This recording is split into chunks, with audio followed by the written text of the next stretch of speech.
Today I received an item which I've been eagerly awaiting. I've been looking forward to this since I backed it, I think beginning of last year sometime. And that's the kind of narrative camera, or Memoto camera. It's a life vlogging camera that takes a picture every 30 seconds. This is it here. And it's a really interesting idea, if not slightly controversial. I'm a huge fan of life vlogging, kind of capturing as much data as you can about things, about everything, to be honest. And so when I kind of first came across the Fitbit, I kind of jumped on that with the original design, which I kept losing, and then this one, which is a little bit more permanent, strapped to my wrist. And so this was a kind of a brilliant addition to that. I played around with various other ideas for capturing more data about myself and about my life, and this will hopefully form an interesting part of it.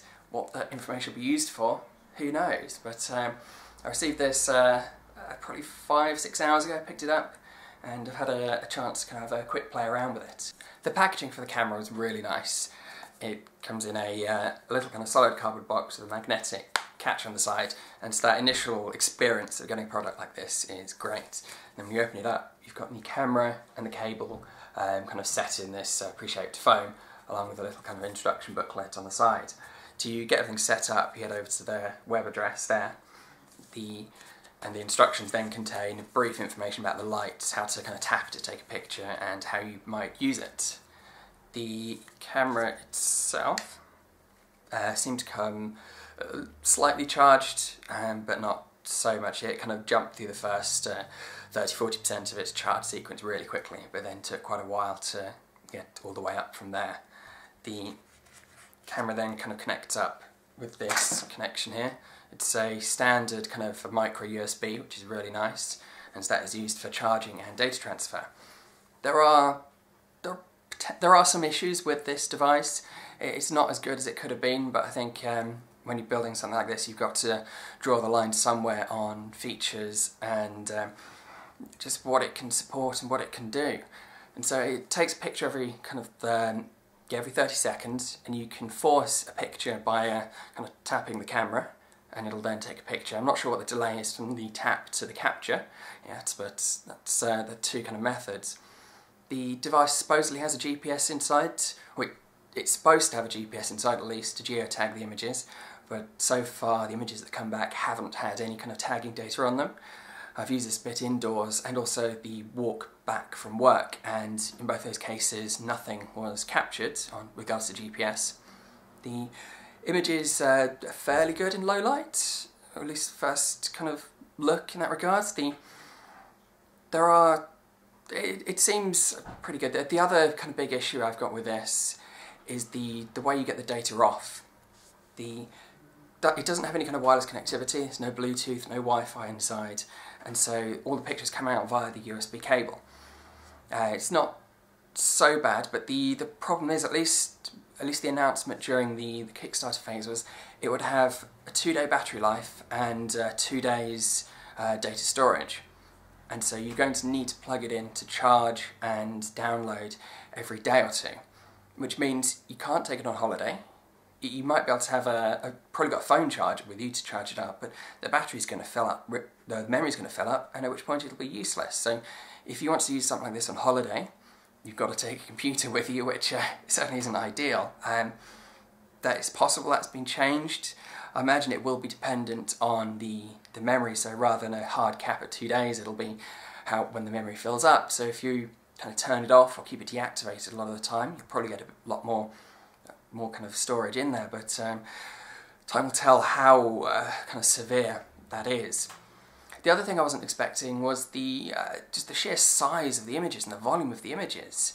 The kind of short runs, I kind of had this clipped on, run for maybe half an hour or so. I took it off and connected it up, and it had I think 50-60 odd meg of images to download in that time. I was at work and that uploaded to the internet really quickly, but since getting home I've been able to appreciate how slow and how annoying this is going to be each day. It'll be almost certainly into gigabytes or more of imagery every day to upload, which is going to be problematic. So I'm going to make sure I kind of connect this and upload data when I'm at work, where they've got kind of nice fibre connections rather than at home. The other annoying thing I've noticed so far is the way it hangs. At least I haven't tried it on a variety of clothing yet, just this t-shirt, and when I'm sitting down it hangs pointing downwards, and when I'm standing up it points upwards. So it's never in a position to capture going forward what I'm looking at. So if I'm sitting at a desk it's just pointing downwards and around, which is not so bad, but on the walk home, for example, it was just capturing above my kind of eye line. It was really annoying, and so I need to explore a kind of a good way of wearing this, or kind of a better way of wearing this, so that it captures more of what's around me. I also need to spend kind of go outside into the open a little bit more and try and get the GPS up and running properly. To make sense of all the pictures this camera captures, it looks for similarities and groups them into moments. And at the moment these are only accessible via the application.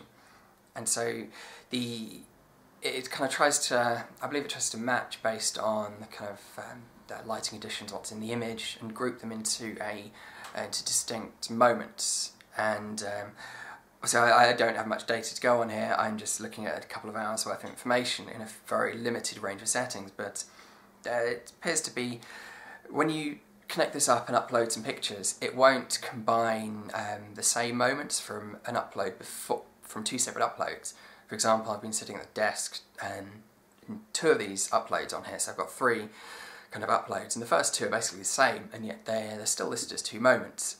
So when you upload some new pictures, it won't then go back and modify, which depending on how you use the camera, it probably isn't a big deal. If you then go and upload at the end of the day or at the beginning of the day, then it'll kind of match correctly, so I don't think that's too much of a problem. The other thing is I'm still unclear as to how it's going to split into moments. So I've had 3 uploads of the data onto my phone here, and I've got 3 moments. It's never split anything into more than one. I've moved between a couple of environments in some of these, admittedly not for long periods of time, so that's still something I'm interested to kind of see how that kind of works, how the kind of real analysis works. The other potential option for kind of working with these images, the uploader on the computer has an option to save the pictures locally. So normally it downloads and uploads and then deletes, but you can check a box and have it saved locally. And so it could be possible to save these images and then have an automated process which kind of backs them up, transfers them to, kind of ships them up to Amazon S3 or something like that. And then potentially you can do other things with them. So you could have your own kind of analysis running, or own kind of grouping running. Certainly if there's if the images do get correctly geotagged and that data is there, then that information could be really interesting for grouping your own, doing your own kind of breakdowns, so kind of plotting this onto a map. And even then, that GPS data is something I'm really interested in getting. I'm slightly concerned there was none, and moving along, but a couple of years back I built an application to aggregate all of my location data from every source I could think of, Goalia, kind of Twitter notifications, Facebook check-ins, Foursquare check-ins, all these things. And it would scan all these services and aggregate them into a single database of all my locations versus time. And that was kind of really interesting. You could then plot that and see what kind of movements and analyse the data. And if this does work properly, then that could be a really accurate, single, consistent source of location data. So I will kind of try and take a look at that, capture some of the images that are being kind of downloaded from the camera, and hopefully when the GPS starts working, if it does start working, and see what information's on there. Because with any luck, they will have some really interesting geotagging data on them. The other side of this camera, the other potential problem, is something I've yet to experience yet. I'm just getting it, but I've already had a hint of it, and that's the privacy concern surrounding it. This idea is, I think, really going to freak people out.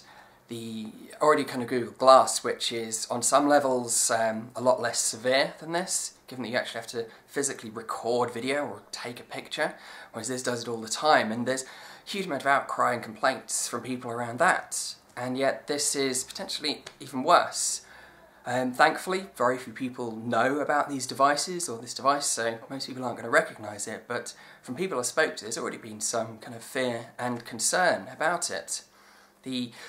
It's I think that what I've thought about it so far is if anyone asks, I kind of might try and dismiss the question as to what it is, or just some kind of personal tracking device or pedometer style device like this. But for one, my girlfriend's kind of claimed that she won't be in the same room as me when I'm wearing this camera, and it remains to be seen if that's going to be the case or not. But these privacy concerns are something we're going to have to deal with. In addition to that, you're also taking pictures all the time, and so there's a lot of environments where you're going to be that's not going to be allowed. And so if you're in a cinema or a theatre or gallery, somewhere like that where photography is forbidden, you're still going to be taking these pictures, and the kind of staff in there probably aren't going to be aware of these types of devices. And so there's, I think, there's a little bit of information tucked away in the help for the application for people to read, but it's quite a serious, or potentially serious issue that hasn't really been looked at yet. As far as I'm aware, there's only 2 of these devices, or types of device on the market, so it's possible these kind of problems haven't really been discussed or kind of brought out into the media yet, and to be honest, I hope they don't. For those people kind of aware and understand, it's a personal device. These pictures are just for myself. It's for my kind of own interest and own reason. So no one needs to be worried that they're being taken, because it's nothing more than I would have seen anyway. And whilst it's an obvious kind of point to make, and it's, I think, the correct point, people are still going to be a little bit wary. And to be honest, as far as I'm aware, the original research that went into these types of devices was done by Microsoft years ago for Alzheimer's research, for people kind of going out and having a visual memory of their day. And I think that was a fantastic motive. Also, it changed slightly, but I think that underlying reason of having a kind of a picture log or a proper kind of record of your day, something you can look back on, is brilliant. I mean, so often you kind of go off on holiday or on a trip, and you'll take pictures of various different things, but you won't be capturing everything. You miss so many memories, and a couple of years down the line, you might kind of remember back, and you'll have forgotten so many of the details. Whereas if you've got something like this, you can then start flicking through and really relive that experience. I'm really looking forward to using this camera. I think it's fantastic. So I've just been taking a look at the specifications for the camera, just to try and get to the bottom of how many images it's going to store on here and for how long it will store that. And the 2-day limit, I can see where that's come from now. It's storing, kind of taking 5 megapixel images, and it's got an 8 gig onboard memory. And if you break that out every 30 seconds across 48 hours, that's 8 gigabytes worth of images roughly. And that's assuming you're taking constantly. So if you knock off 8 hours of that for sleep, things like that, I think you could easily spread to 3 days with any luck. It's still not a week, so it's still a real pain for going on holiday or anything like that. But it's a little better, I guess. And the other sensor in here, which I didn't realise, there's a compass kind of sensor, so it knows which direction it's facing, kind of north, south, east, west kind of thing. So hopefully that data will also be attached onto the images. So I've rambled on a little bit about this thing now, but I am really pleased with it, at least so far. I'm really looking forward to getting to use it and to start kind of capturing this data. Hopefully the GPS problem will get solved, or if GPS problem, there isn't a problem there, and when I get out into the open it will get a proper lock. It's probably never had a decent GPS lock before, so it'll be a kind of a cold start, and I was walking next to buildings, which might explain that. But with any luck that will be up and running, and it'll turn out to be a really brilliant device.